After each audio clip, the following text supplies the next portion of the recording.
Alright guys, what's going on? I'm David and you're watching Blacksmith, and today I've got something really special for you. As a Hungarian lad, Hungarian ex-military and service rifles are something that are close to my heart, and I've got one of those right here, which is the M95 Mannlicher straight pull rifle.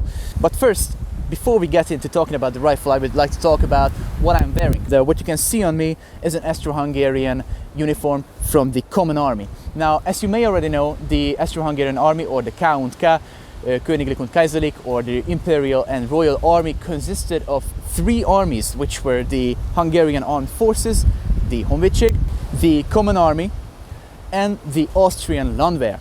Now, what you see on me is the uniform of the Common Army, particularly a Hungarian uniform, because the Common Army had people from both Austria and Hungary. The way you can distinguish that is by looking at the pants that I'm wearing, which have these laces.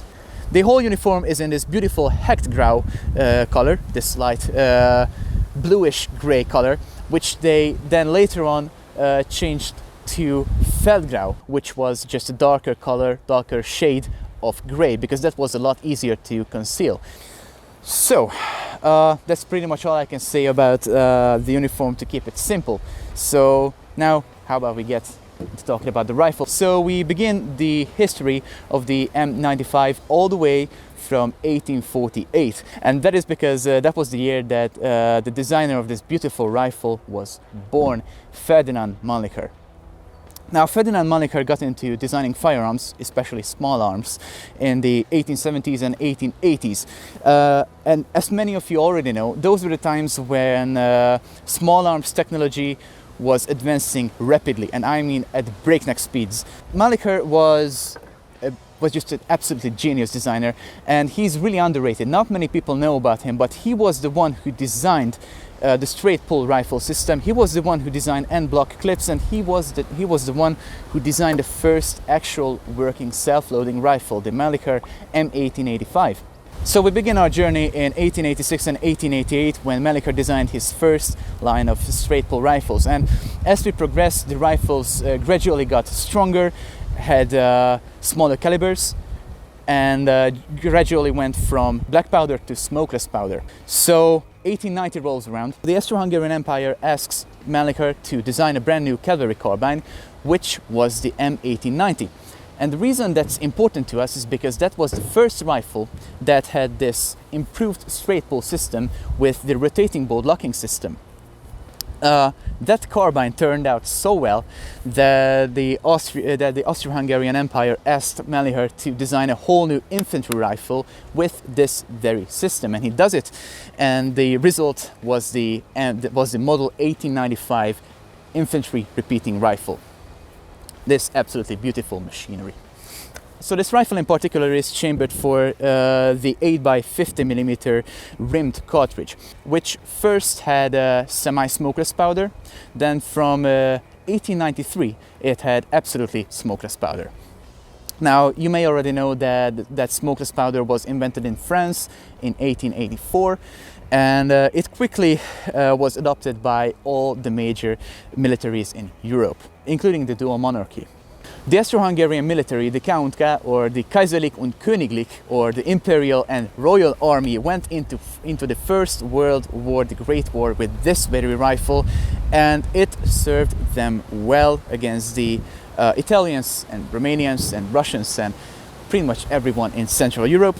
After World War I, many neighboring states received a lot of these rifles as war reparations, and some of them converted to different calibers. Like Yugoslavia, they converted this beautiful rifle to 7.92x57 Mauser. However, we stuck with the 8x50, which was still a very underpowered cartridge for its time. It still had a rounded nose bullet, and it's from this rifle platform, it had a 600-meter muzzle velocity, which is not a lot compared to some of the contemporary cartridges.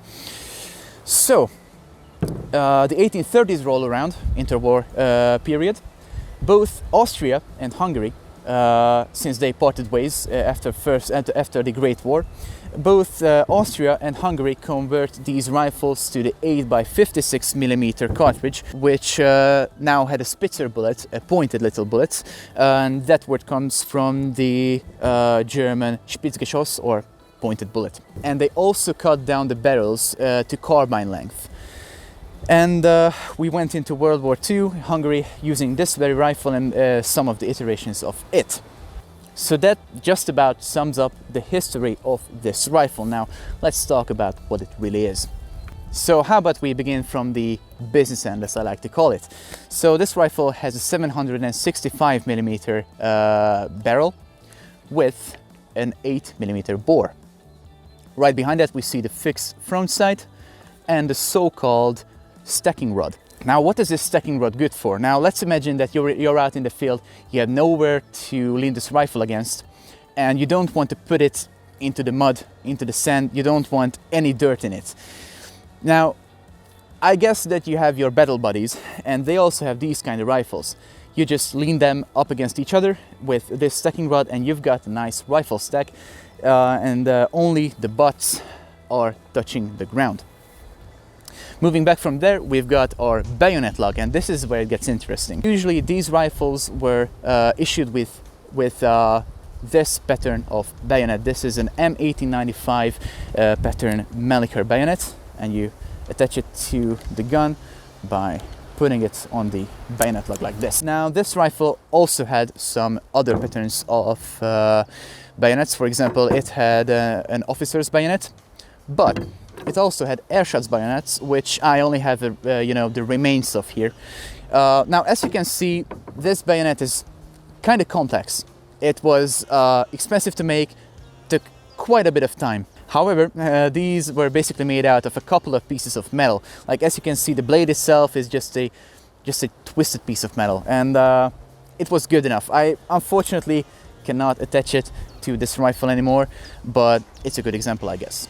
Moving back from there, we've got our sling swivels, two of them actually, one on the buttstock and one on the handguard, and this accepted this beautiful leather sling, which actually this one is unfortunately just a reproduction sling, but it's still pretty cool. Moving back from there, we've got the rear sight. If it's flipped down like this, you've got your battle sight, and if you flip it up, you've got an adjustable, range adjustable sight that goes from 6 to 26 with increments of 2. Now, you would think that this adjustable sight is set for meters, but you would be wrong, because this rear sight is set for a measurement called schritt or step. I guess that was a more practical way for soldiers to estimate range, but generally 2600 schritts would equal to just about 2000 meters or 2 kilometers. And this is where it gets interesting, the receiver itself with the bolt and the internal magazine. So let's talk about the internal magazine first. So this magazine is fed with 5 round en-bloc clips that were, as I said, designed by Mannlicher himself. The way you put them in there is you find the serrations on the en-bloc clip, and this is the only way it can go in. So you find the serrations, you put it in there with those serrations looking up, and you push it in to the receiver like that, to the magazine. One serious flaw of this en-bloc system was that it could not be topped off, unlike other bolt action systems. So you had your en-bloc clip that you loaded in, and if you shot a couple of rounds and you wanted to top it off, what you could do is release the en-bloc clip with this little button in the front of the trigger guard. You push that down, and you have to put your hand over this because it has a lot of spring tension. I put my hand over it and release the clip. Then we have our bolt that I'm going to talk more about later on when we disassemble the rifle. Moving back from there, there really isn't much to this stock. It just has a nice metal butt plate, which was good to keep the stock clean and not warped. Okay, so now that we have talked about the features of the rifle, how about we start disassembling it? So before you start disassembling any rifle, you've got to check if it's empty first. The way you do that on a Mannlicher M95 is you look into the internal magazine, see if it has any ammunition in it, and look into the chamber. Now this rifle is demilled, deactivated. That means that the chamber is plugged and the bolt or the bolt face is ground off in a weird angle. You're going to see that later, but what that means is that this rifle is incapable of firing a cartridge. Okay, so now that we've got that out of the way, how about we start disassembling it? So the way you do that is you pull back on the bolt handle, push the trigger forward, then the bolt just comes out. After that, you set the rifle aside because there really aren't many things left to disassemble on this rifle. So, the bolt. So the way you disassemble the bolt is you set it to the locked position, so the locking lugs look up and down, and you pull back on the cocking piece, you set the safety upwards, and you start rotating the cocking piece towards yourself, or counterclockwise, until it comes off. Ha. Okay, so now that's off. You can set this aside. This is the cocking piece. You set that aside and you set the bolt head into the open position. Then you continue rotating it and pull it out from the bolt body. Then you've got your extractor and your bolt head, which has the firing pin and the backside of the bolt right here. You start twisting this off like this, and you have to hold this a little bit because this is under spring tension, a little bit of spring tension, but you still don't want to have this flying around the room. So after that part comes off, you can take the firing pin spring and the bolt apart. Now this is the important part and the interesting part. The way this rifle works is, as I've already said, it has a rotating bolt locking system. On the bolt head you can see helical cam grooves, and in the bolt you have camming pieces, and as soon as the bolt goes into bury, this locks. Now as you can see, this is very finely machined, so the problem with this system was that it was very prone to jam due to residue in the system. And you know, the fact that the rifle has a huge hole on the bottom of the magazine does not help this problem with the rifle. Other than that, it's pretty standard. You've got your claw extractor, your firing pin and your firing pin spring. How about we start reassembling this rifle?